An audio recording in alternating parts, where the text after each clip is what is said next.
Hello and welcome. Are you ready to really boost your English? In this explainer, we're going to walk through 20 essential words and phrases that will help you express yourself with a lot more confidence. We've grouped them together to make them super easy to learn. So let's get right into it. So, to help all of this really sink in, we've organized everything into 5 simple themes. We'll start with ideas and communication, then move to feelings and descriptions, followed by actions and consequences. After that, we'll cover life, loss, and lifestyle, and we'll wrap up with time and quantity. Let's kick things off with Section 1, which is all about how we talk about ideas. All right, Section 1, Ideas and Communication. These are some fantastic words to help you talk about your thoughts, opinions, and stories just a little more clearly. First up, we have the phrase positive sign.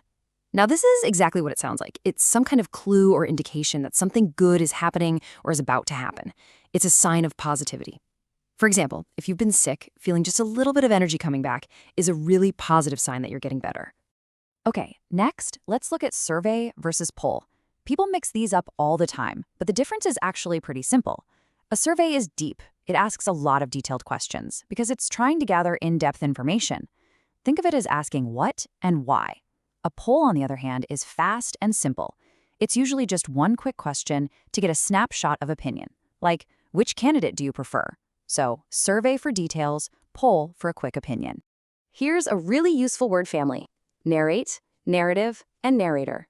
They all have to do with storytelling. The verb, to narrate, is the action of telling the story. The narrative is the story itself, the plot, the characters, the whole thing. And the narrator, well, that's the person telling the story. So a great documentary might have a famous narrator who narrates the narrative. See how they all connect? Next up is the word refinement. Refinement is the process of making small improvements to something. You're not throwing the whole thing out and starting over, you're just polishing it, making little tweaks to make it better. You can talk about the refinement of an idea, the refinement of a plan. It's all about making it just right. Now here's a pair that can be tricky: chain of versus train of. A chain of events refers to a series of things that happen out in the world, one causing the next. But a train of thought is completely internal. It's the series of ideas connected in your head. That's why if someone interrupts you, you might say, shoot, I just lost my train of thought. And that wraps up our first section. Now let's move into section 2, which is all about words we use for feelings and description. So let's start with the word shallow. Now, this word has a literal meaning, like the shallow end of a swimming pool where the water isn't deep. But we often use it to describe a person who doesn't have deep thoughts or serious feelings. If someone only cares about looks or money, you might say they're a bit shallow. The noun for this quality is shallowness. Okay, what about heartbreaking and tragic? They both describe something incredibly sad. But heartbreaking feels very personal and emotional. A story about a lost dog could be heartbreaking. Tragic, however, usually describes a much larger, more terrible event, often involving death or a great disaster, like a tragic accident. It carries a sense of catastrophe. And how about ruthless versus savage? Both describe cruelty, but in different ways. A person is ruthless when they are cold and calculating. They'll do anything to get what they want and feel no pity, like a ruthless politician. Savage, on the other hand, implies something wild, brutal, and uncontrolled. Think of a savage attack. So, ruthless is cold and planned. Savage is wild and violent. Next, let's talk about potential. As a noun or an adjective, potential is about a hidden or undeveloped ability that could become something great in the future. You could say a young musician has a lot of potential. The adverb, potentially, just means possibly. For instance, this could potentially solve our problem. It's all about what could be. All right, great job. Let's head into section 3, actions and consequences.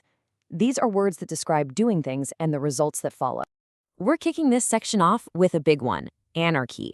Anarchy is a state of complete disorder and chaos. It happens when there is no government, no rules, and no one in charge. It's the total breakdown of control. For example, if a teacher leaves the classroom, it might descend into anarchy. You'll hear the word detention in 2 very different places. First, in a legal setting, it means being held by the police or other authorities. But you'll also hear it all the time in schools. Detention is a common punishment where a student has to stay after school. In both cases, the core idea is the same. You're being held somewhere as a consequence for your actions. Now let's compare slap and smack. These are very similar, but there's a small difference. A slap is pretty much always with an open hand, on the palm side. A smack is also a sharp hit, and it can be with an open hand, but it really focuses on the loud sound it makes, and it could even be with an object. So the easiest way to remember it is slap is about the open hand. This next one is so important. Pour versus spill. The entire difference comes down to one thing: intention. You pour something on purpose. It's a deliberate, controlled action, like pouring juice into a glass. You spill something by accident. It's a mistake, like when you knock over your coffee cup. So pour is intentional, spill is accidental. And for our last one in this section, abandon versus leave. Leave is a totally neutral word. I leave my house in the morning, I leave work in the evening, no big deal. But abandon is a very heavy negative word. It means to leave something or someone you are responsible for with no plan to ever come back. It implies you are deserting them. Okay, time to switch gears again. Let's move into our fourth section: life, loss, and lifestyle. These are words that come up when we talk about society and the choices we make. First in this section is the word custom.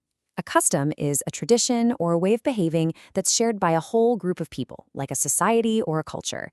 It's really important not to mix this up with a habit, which is something an individual does. For example, tipping your waiter is a custom in some countries. Biting your nails is a habit. Now let's clarify 3 words we use when someone passes away. A funeral is the actual ceremony held for the person who died. The burial is the specific act of placing the body into the ground. Then there's a memorial, which is a service to remember the person. A memorial can be held weeks, months, or even years later, and often the body is not present. Okay, let's clear up some confusion around diets. A vegan is someone who doesn't eat or use any animal products at all. No meat, no dairy, no eggs, not even honey. A vegetarian doesn't eat meat, but they might still eat things that come from animals, like milk or cheese. And plant-based is a more general term for a diet that's focused on plants, and it can sometimes be a little less strict than being fully vegan. And that brings us to our 5th and final section: time and quantity. These are words that help us be much more specific about when, how fast, and how much. Let's start with a simple but super useful one: possibly. It's an adverb that just means perhaps or maybe. You use it when you're not 100% sure about something. It's a great way to soften a statement. So instead of saying, I will be there, you could say, I can possibly be there, which tells the other person it's not a definite plan. All right, how about installment versus fraction? An installment is always one part of a sequence that unfolds over time. You might pay for a car in monthly installments or watch a TV series that's released in weekly installments. A fraction, on the other hand, is simply a small part of a whole. You could say you only understood a fraction of the movie, or talk about the number 1/2 as a fraction. And for our final point, let's look at 4 words for speed. Instant means it happens in a single moment, like instant noodles. Immediate means right away, with no delay. If you send an urgent email, you hope for an immediate reply. Sudden is fast, but the key is that it's also unexpected, like a sudden storm. And finally, rapid is used to describe a process that happens at a high speed, like a company's rapid growth. And there you have it, 20 words and phrases to make your English sound that much better. Of course, just hearing them is only the first step. To really make them your own, you have to use them. So here's my challenge for you. Which one of these words are you going to try and use in a sentence this week? Thanks so much for joining me for this explainer.